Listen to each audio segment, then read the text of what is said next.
up, everyone? My name is Carlos, and I'll be your host. Welcome to On the Job, Alumni in Action, the series where we reconnect with our MDC Fire Academy graduates working in the field. From first-in stories to department life, these are firefighters doing the work and living the mission they dreamed of. On this episode, we're at Coral Gables Fire Station 3, and we'll be speaking with Driver Engineer Eric Marrero. Let's get to it.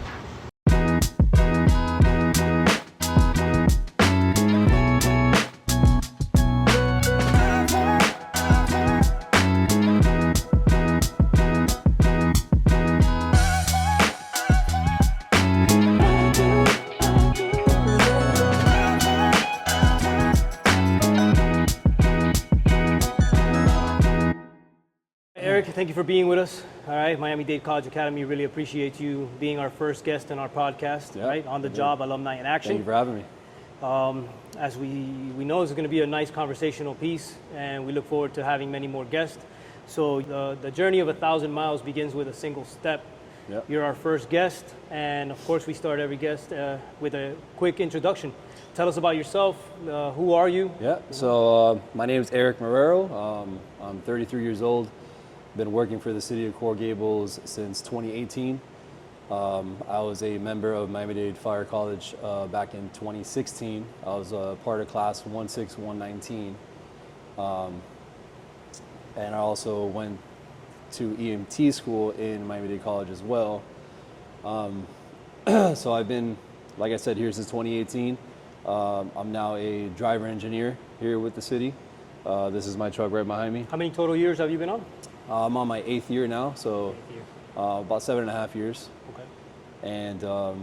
And yeah, just really love what I do. I'm very blessed, very grateful to do what I do. Did you go to high school here too in Miami?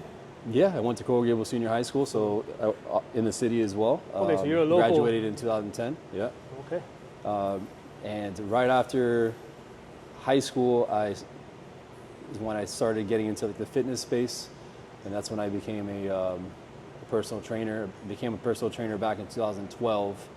And after being in that space for a couple of years and seeing how happy it made me to help people, that's when I decided to chase after becoming a fireman. And that's pretty much how I ended up doing what I do now. It's good you bring that up. You know, we're going to talk a little bit about fitness and on the job and things like that. So with your background, this first episode is going to focus a lot on fitness. Cool. Thinking back to when you were at Miami-Dade Fire Academy, what do you think is one of your most memorable moments? Any type of favorite part of being in the academy? Other than, I know you're going to say P.A.T, physical training and stuff like that, Blue Monsters and things like that. Yeah, the Blue Monsters. Man, there's a lot of good memories going back to the fire college. Obviously, probably the biggest thing that stands out for me is learning about the Brotherhood and the camaraderie. Okay. You know, you're pretty much going through this program with the same group of guys and girls. You guys suffer together. You know, you go through blood, sweat, and tears together. Yeah, so that obviously it builds relationships. It builds camaraderie and makes you a team aspect. Well, outside the fire college, the walls of the fire academy. So that to me is probably the most memorable part of being in the fire college. But I just like to learn new things. Like being a newbie in some sense is fun and it's a challenge. So I think when you're going into fire academy, you're basically learning a whole new type of science that you've never really have learned in the past. So you went to Fire Academy in 2016, correct? 2016, so correct. That's been quite a while. Yeah. Do you remember leaving the Fire Academy and the application process? Talk to me a little bit about how did it go for you after graduation, receiving your certificate, going through EMT, and then putting in applications to multiple fire departments? Did you? Yeah, have you worked for fire departments before this? No, so I graduated fire college and then I went into medic school. But I started to apply while in medic school. I applied to 2 different departments, one of them being here. And lucky enough for me, this is the first offer I got was with the city of Coral Gables, which is where I wanted to work originally. Because this is kind of like where I grew up. I was pretty much raised right outside the city of Coral Gables, but I spent a lot of time as a kid in the city. Between These are your stomping grounds. These are my stomping grounds. Yeah, I went to Coral Gables High School. I spent a lot of time at the Coral Gables Youth Center playing basketball. And from graduation to getting hired, how much time did it take for you to get on the job, get that official offer from the city of Coral Gables? My process was a little complicated. I actually got a conditional offer with the city of Coral Gables while in medic school, and then there was a lapse of about a year and a half between getting my conditional offer and getting my final offer. So I was pretty much kind of like in limbo for like a year and a half. And in that period of time, you were working as a personal trainer? Correct. Yeah, I was still working as a personal trainer. I was coaching fitness classes. So I definitely I was busy throughout that year and a half. But ultimately, what I really wanted is to get that final offer, and that came a little later than anticipated. So good feeling, huh? To get that offer and say, hey man, absolutely. You've worked this hard. You've gone through Fire Academy. You've gone through EMT. Almost done with medics. Absolutely. Put in the time and work to fill out applications, and then all of a sudden you get you get accepted. Talk to me a little bit about a challenge in the appliation process. What do you think is one of the hardest things? The hardest thing to get done for sure is remaining patient and confident. Because like I said, it could be a very lengthy process, and sometimes people have to apply to multiple different agencies and cities, so that can be obviously very time consuming, and it can kind of discouraging, right? Discourage you. For those watching, remember, put in applications everywhere you can. Yeah, you have to. And you stay can't. patient.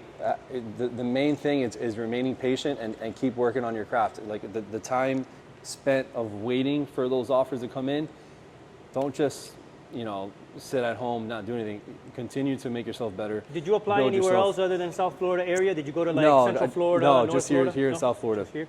Okay, so you're one of the lucky ones, Yeah, actually, and then I got an offer right after getting my final offer here is when I started getting offers from the other department that I applied to. So stay consistent and stay persistent. The main thing is remain patient and keep working at your craft and try to find ways to build value and make yourself stand out. Because so value as in what, like getting more certifications you recommend? Absolutely. Getting your inspector certification? Even if it's just that obviously helps, but like I said, you have other ways of improving. You can obviously work on your fitness, which definitely is something we were going to get into. That big thing. Making sure you're physically fit prior to getting to hiring. Time is very valuable. So if you have plenty of time to work on getting in shape, or like I said, get more certifications, or even just building like personal skills and development, use that time wisely, because like I said, time can be very valuable if you use it properly. Gotcha. So let's talk a little bit about On the Job, right? The podcast is called On the Job, Alumni in Action. We're here highlighting you, getting to know you and your story, going from our drill grounds to the front lines here in Coral Gables. You're a Coral Gables kid, you went to Coral Gables High. Can you talk to me a little bit about what did it feel like, first day on the job, first year on the job, anything that you want to talk about your rookie year and things like that? Rookie year, it could be challenging. That's something you don't really think about until you get to that bridge. Do they talk about it in the Fire Academy while you're in class? Yeah, they talk about it. And then a lot of it is you're going to have to kind of like learn on your own and learn through. What were some challenges that you hit during your rookie year that you can remember? I know it's 8 years ago. Man, challenges, you just got to be on top of your game. I mean, as a rookie, there's a lot of pressure on you. So one, you got to be willing to work well under pressure and under a lot of eyes. You're pretty much under the microscope, and you have to really do a good job of setting good first impressions, especially as a rookie, because unfortunately those impressions they're gonna follow you for a long time. They're gonna last a lifetime, huh? A long time. So how long are you usually gonna be in the service? What, 30 years? Yeah. So if you start off on the bad foot, you're already you're setting a bad name for yourself. It'll stay with 100%. you. Absolutely. Can you talk about, do you have any memorable moments here at Coral Gables Fire? Any big calls, big fires, working fires? It doesn't have to be as a driver. It could be as a firefighter. Well, I do remember paramedic. my first real fire. It was the first time I literally had to crawl through a small apartment, and I had no visibility. And I remember thinking back, like, man, this is what they said, because they tell you that you're not gonna have any visibility. You can put your hand out in front of your face and you won't see it.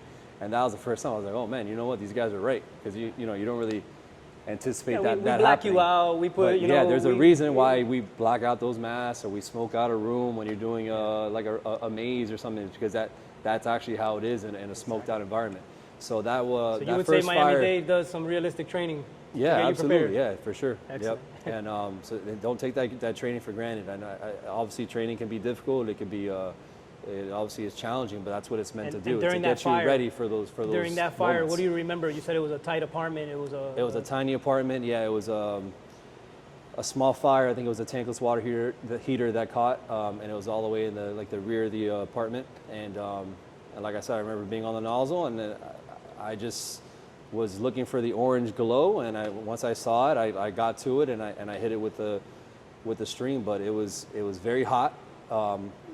It was, and like I said, there was no visibility, couldn't see anything. So it was a good experience for me, especially as a rookie, and I kind of set my perspective a little bit differently. Now I know, like, things can go south very quick, and that's why it's important to be on top of your game and to stay mentally and physically sharp and prepared. Good for, point. You bring up some really, really good points.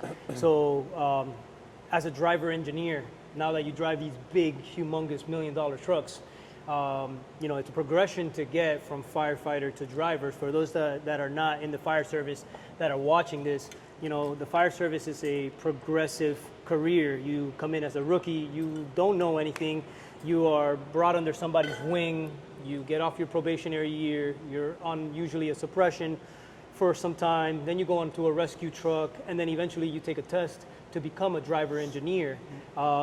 You've been promoted to driver engineer how many years now? 3 years.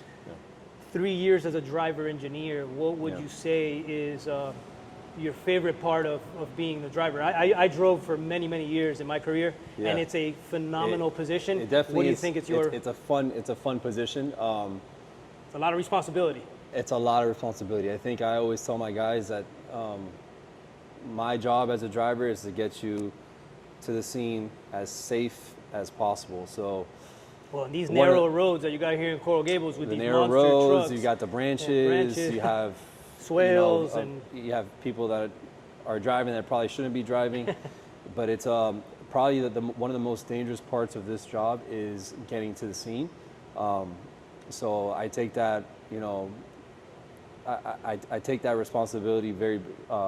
Like I said, not just the guys on your truck. Remember, you also got the pedestrians and the general public that are 100%. out in the public and going lights and sirens, adrenaline's kicking. It's not easy, but it's especially in the middle of the night. It's not easy, but it is fun. I'll tell you that. 100%. It is fun being behind the wheel. It's like a video game. I tell my kids. Exactly, and seeing people just get out of your way so you can get through. Now, when you arrive on scene, let's say you're going to a working fire, and you're the first engine.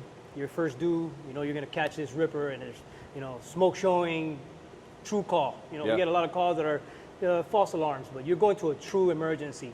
Once you arrive as a driver engineer, what would be your number one task? Well, right off the bat, is placement of the truck is huge. I mean, if we're going for an offensive attack, which is probably most likely 99% of the time, that's what we're going to be doing. I'm going to place that truck where I need it to be. Without impeding traffic and without letting other incoming units get blocked. So I got to find the right spot for the right job. So that can be a challenge in itself. If I have, let's say, a ladder or some sort of aerial device, I gotta take that into consideration as well if we're going to be using that. But I'm going to set up my guys, as in a position that's best for them to go for a hose stretch and to go straight to the fire. Okay. And how many gallons of water do you carry in this truck? So it depends on the truck. The Quint has 300 gallons. There's some trucks that have about 500. So you're very limited on this truck because you have a very, very small tank. So you're depending on a secondary unit to come 100%. In and get you a water supply. Correct, yes. So the guys, basically the captain and the firefighters in here making that initial attack, so need to understand that they have very little bit of water. It's a team effort, yeah. Everyone's got to be on their P's and Q's. And that's, the reason why it's important to train, obviously, and to train not only with your crew, but with other units. Multi-company drills are very important. Any specific piece of equipment on this specific unit that you're assigned to right now, other than the aerial actual device? ladder, the aerial device, that you think a firefighter, newcoming firefighter, needs to know, or that every firefighter in the department should be proficient in? Yeah, I mean, obviously, you got to know how to use everything on this truck. You got to be proficient on every single piece of equipment, every single tool, how to use it, when to use it, how to fix it, how to problem solve on the go. Let me see if I can rephrase it. Is there anything that you think that can be trained on more? Like, for example, deployment of hoses. That for sure. That's definitely one of them. I would say that that can make your initial fire attack either go very smooth, or you can set it up for some issues down the road. So knowing how to deploy your hose lines is very crucial, and knowing how to properly break everything down, how to load them back onto the truck is big as well. You guys carry specialized equipment on these vehicles, right? Extrication stuff. Extrication. We have confined different space types of rescue and all that ladders. stuff, ladders. And Yeah, things depending like on the truck. Some trucks are spec'd out differently, but this truck does have some special equipment. We've got some bigger ladders and stuff like that. This unit has an aerial device. It's what we call a Quint. Right. It doesn't have a bucket in the front where you can it's put got a nozzle. personnel. Yep. How tall is this ladder? So it extends out to 107 feet. 107 feet. Okay. Yeah. Excellent. But you enjoy driving this truck? It is very fun. It is very difficult. It's backing it up can be very challenging. It's very important to have spotters. Have people come out if you feel like it's going to be a tight squeeze. Have guys come out. So it's definitely a challenge, especially with these narrow streets, like you mentioned earlier. Okay. But it is fun, and it could be now a little risky. Let's deviate into another topic that I kind of wanted to make the meat and potatoes of this show. Okay. I like to make this show to display who you truly are, and your background is a fitness background. Yeah. So how important is it to be physically fit for this job? And tell me the honest truth. You have the way I break it down is either a liability or an asset. So. Especially for guys who are just trying to get hired or come onto the job, your image is going to be your first words to whoever is interviewing you. So that is very, very important. The way you look, the way you appear, the way you present yourself. So it's always going to help by being in the best shape possible, by being fit. Before you even get on the drill ground, people are taking note of that. Okay? Well, we push we kind of tell the students prior to coming in, I tell them a lot. I say fit is part of your uniform. 100%. So yes. like you said, you made a really good point, is that before you even speak a word, your presence, the way that you present yourself, the way you walk, talk, carry yourself, says a lot about you, about who you are and the discipline that you carry. Before you even speak your first word, 100%. That's a big one. So for those watching this that haven't gone to Fire Academy, we encourage you guys to be extremely physically fit, because the Academy, Fire Academy standards, basic just, Firefighter 101 at Miami-Dade is very rigorous. We put you through the ringer and make sure that you come out better than you came in. But like we mentioned earlier in the show, you left the Fire Academy and it took you almost maybe a year or so to get hired by a fire department. So within that time frame, it's important for you as a candidate to stay physically fit and continue improving on your best. And then we know it. I also work here at Coral Gables Fire, and I'm very proud of it. When you come to our Fire Academy, we expect you to be, top shape, because you said it yourself. You're either an asset or you're a liability, and we don't want to say it in a bad way, but this job isn't for anybody. This job is rigorous. This job will beat you down, and there are calls when we go out and have to lift serious weight, drag hoses, carry equipment, and in my opinion, like I said, it's part of our uniform. You got to take pride in yourself before you can actually, continue. So with that being said, being a personal trainer,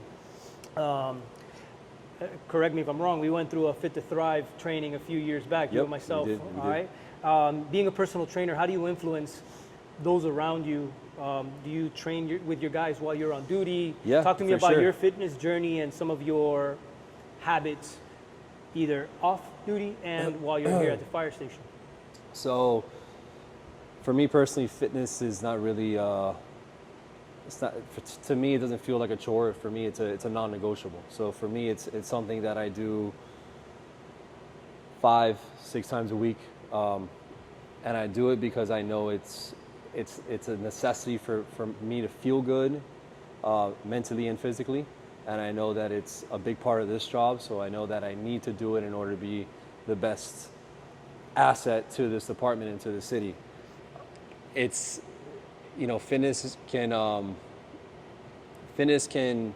obviously either make you or break you. If you're in poor shape and you try to go to the college, like you said, or you finally get hired to this department or any department, and you're going through recruit training and you're not in the best shape possible, you're gonna have a rough time. You're gonna have a real rough time during recruit, during recruit school, right? Absolutely, you can definitely lose your job. So all that hard work, imagine putting in all that work and not being fit, and being then complacent, not being fit throughout the time of application, and then losing that opportunity, 100%. And then imagine working that hard and getting kicked out of a fire academy Yeah. when you got hired. I would hate to see that for anybody. It's very important to stay on top of your fitness and continue to prepare for those next steps. So, and even when getting on the job, you know, once you do pass recruit training or once you do get through the fire college, you need to continue that, because this is like I said, this is a long 30-year career. It's not a young man's game. Your body's got to be. The same way people invest in their wealth, you need to invest in your body. That's what I tell guys all the time. You need to invest in your future self by working out, eating right, stress management, sleep. So let me ask you, what kind of exercises would you recommend to somebody in that grace period of you've passed the fire academy and now you're in the application process, sending out applications, working, you know, you're in your own life. What kind of exercises do you recommend for them to have in their exercise regimen or routine on a weekly basis? That would depend, I think, on the individual and what their strengths and weaknesses are. But I'd say for 90% of people out there, it comes down to being in the best cardiovascular shape possible. So a lot of running, you mean? A lot of running, being able to withstand longer duration workouts. One thing I think is often overlooked is the heat component to the workout. So this is one thing I learned. It's not always the workload that imposes the biggest demand on us. It's the heat. So if there's one piece of advice I can give to guys or girls who are looking to get in the fire service, is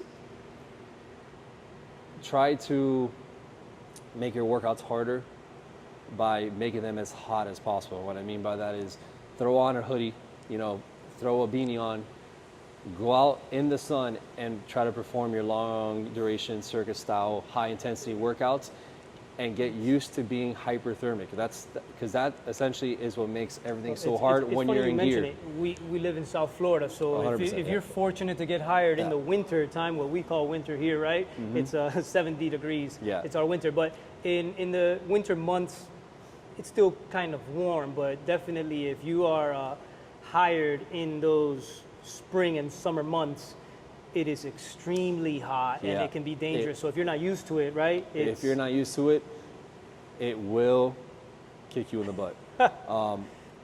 So if you have access to some bunker gear, maybe you can have some, you have a relative or a friend who has some laying around, I would highly advise putting that on. But like you said, it and doesn't need to be your workouts. Gear. Buy a cheap 100%. sweatshirt, you don't need to get a nice sweatpants. Thick cotton hoodie, put it on, put the hoodie over your head, maybe put on some long pants. A backpack, a ruck. And get used to being under hyperthermic conditions. So as they say, be comfortable feeling uncomfortable. Yeah, right? 100%. You got to be willing to push yourself in those workouts as well, because I'll tell you another thing that I think is a big piece of advice to people who want to work in the fire service. The workouts, the training, you don't know when it's going to end, because it's under the control of your cadre, your class instructor. So that component of not knowing when that workout is going to end makes it a lot more difficult to know how to pace yourself. We don't tell you as instructors, we're gonna go until we tell you to stop. If I tell you to start performing burpees, and I'll tell you when to stop, it's going to be a lot harder for you to perform that unknown set of burpees than just to do a set of 50, right? Because a set of 50, you know how to pace, you'll know you have 10 left, you know you have 5 left. But if I just told you to go and I wanted you to go to 100, but I didn't tell you were going to 100, that element of not knowing makes it a lot more difficult. So that's something I think is another good thing to do, is maybe have someone write some workouts for you and not tell you exactly what you're going to be doing.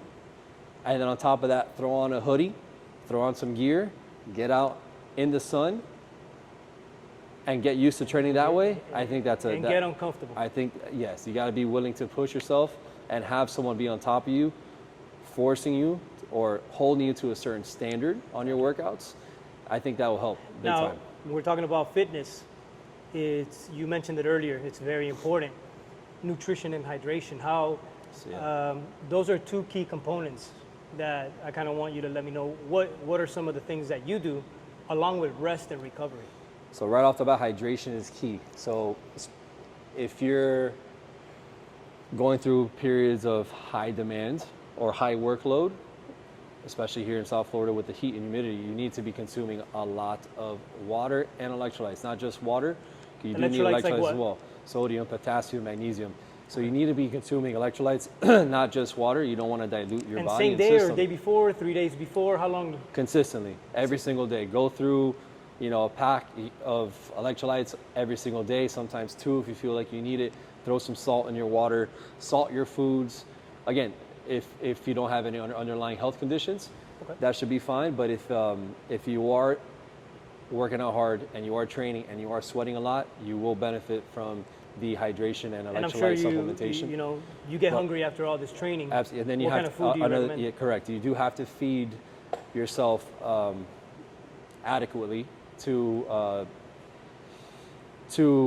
recover. One, you need to be able to recover sufficiently between workouts, and to also keep your mind up to par. Because under high amounts of stress, high amounts of fatigue, you will start to experience some mental fog, some cognition deficiencies and stuff. So eating right, hydrating well, stress management, and sleep, I'd say, would be your 4 biggest pillars to performing and recovering to the best of your ability. Well, just so you know, the Academy now has increased their standard for the physical ability test down to 6 minutes and 30 seconds. So from 8 minutes? Yeah, from 8 minutes to 6 minutes and 30 seconds. So, and we have videos on the P.A.T. that we created for those that want to watch them. I think now focusing on the importance of being physically fit coming into the Academy it has been stressed, and it's going to make a change into the candidates that are going to go through the Academy. Yeah. And hopefully they maintain that same set of dedication to continue their training after they get out and they get eventually hired. So, as we close the interview, do you have any advice for, or what kind of mindset did you get into when you got hired and you entered that rookie year? Is there anything that you can give us advice on? Yeah, I say one thing is don't be afraid to ask for help is something that'll benefit everyone. So at times where you're unsure of something, if you need help with something, you can't figure something out, ask. Don't be afraid to ask. Okay.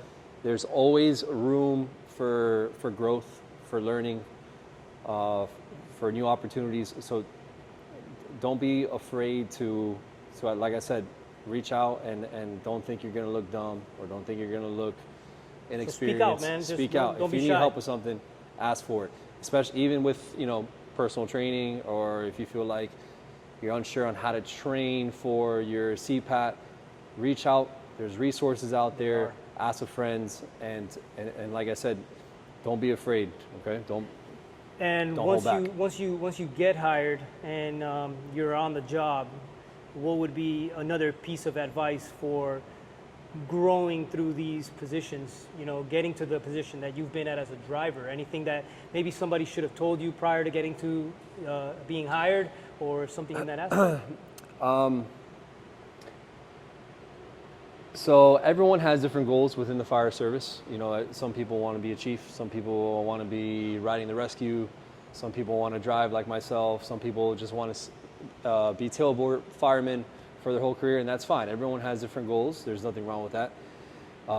But figure out exactly, early on, figure out what you see yourself doing and try to prepare yourself for that long term. So try to think ahead, try to think 2 steps ahead, and prepare yourself for when that opportunity, for when it does present itself to you, you know exactly what you need to do, how to do it, and then you can implement action to get it done. Okay. But one thing I learned this in medic school from our class leader. He's a battalion chief down here in South Florida, and he actually never told us he was a battalion chief up until like the end of the class. And we asked him one time, we're like, hey, we didn't know you were a chief. And he goes, we all do the same job here in the fire service. Although some people have different ranks, different titles, they might have different responsibilities within the job, but they're all in the fire service for one goal, and that's to help people. So me personally, obviously I respect rank. You have to respect your supervisors at work. But I think it's important to remember that we're all here for the same reason, and that's to serve the city and to help people. And when he told us that, it's something that stuck with me. I was like, you know what? I kind of respect that, and you live by it. And I live by it, yeah. So I think no matter who it is, whether it's a chief or a rookie, I think we all deserve the same amount of respect. Absolutely. I think we all bring something to the table, and we can all learn from each other. No matter who you are, how many years you have on, I think it's important to remember that. Excellent way to end this conversation. Yeah.